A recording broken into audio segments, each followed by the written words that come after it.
গোজার আজকে গোজার খাওয়া হবে।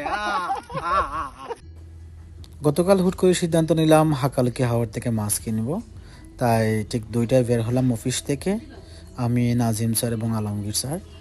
তো বের হয়ে দেখি গাড়ি স্টার্ট দিলাম, এখন দেখি গ্যাস কম আছে। চলে গেলাম গ্যাস ভরার জন্য। গ্যাস নেওয়ার পরেই আমরা রওনা দিই হাকালুকি হাওরের দিকে। বক্সিমুল স্কুল অ্যান্ড কলেজের সামনের যে রাস্তা, ওই রাস্তা দিয়ে আমরা যাত্রা শুরু করলাম। আর খুবই টাফ ছিল ড্রাইভিংটা, কারণ হচ্ছে রাস্তাটা সমতল ছিল না।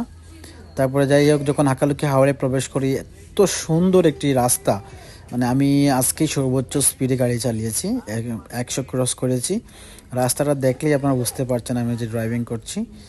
অনেক সুন্দর ছিল। এটা ছিল হাকালুকি হাওরের মধ্যখানে, আলাদা একটা ফিলিংস ছিল, কারণ যখন বর্ষা সিজন আসে তখন পানিতে ভরপুর থাকে। এখনকার যে মৌসুম, এই মৌসুমে কিন্তু খুবই সুন্দর, এবং হাকালুকি হাওরের ভিউটা তো আর আপনারা জানেনই, অসাধারণ ছিল।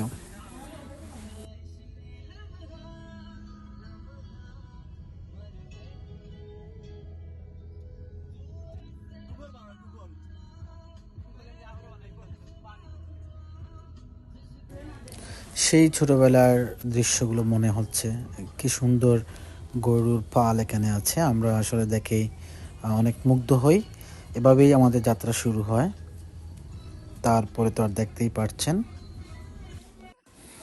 ফাইনালি আমরা মাছ কিনে ফেললাম। আমরা যখন মাছ কিনি, তারপরে আমাদের বস্তাতে মাছ নিচ্ছি, ওই সময় আলমগীর স্যার গজার বের করছেন একটা একটা করে, এবং দেখতেই পাচ্ছেন ওই মুহূর্তটা আসলেই অ্যামেজিং ছিল আমাদের জন্য।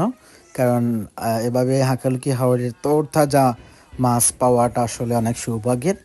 তো আমরা যখন মাছ কিনেই ফেললাম, আমরা প্রায় 20,000 টাকার মাছ কিনেছি। আমরা যখন মাছটা নিয়ে আসি, ওজন করেছি, তখন আমাদের 39 কেজির মতো মাছ হয়েছে, শুধু বোয়াল এবং গাগট মাছ মিলিয়ে। তো যাই হোক, আজকের এই দিনটা আমাদের জন্য অনেক আনন্দের ছিল, কারণ এরকম তরতাজা মাছ নিজের চোখে দেখে কেনাটা আসলে একটা তৃপ্তি কাজ করে। এই যে দেখছেন, আমরা বোয়াল মাছগুলো আমরা বস্তাতে নিচ্ছি। পরবর্তীতে আমরা আবার কায়ের ছক নামে একটা বাজার আছে বক্সিমুলের, ওইখানে এসে আমরা আলাদা আলাদা করে 3 জনে আমরা 39 কেজি মাছ নিয়ে আসি। এভাবেই আমাদের আজকের দিনটা ছিল।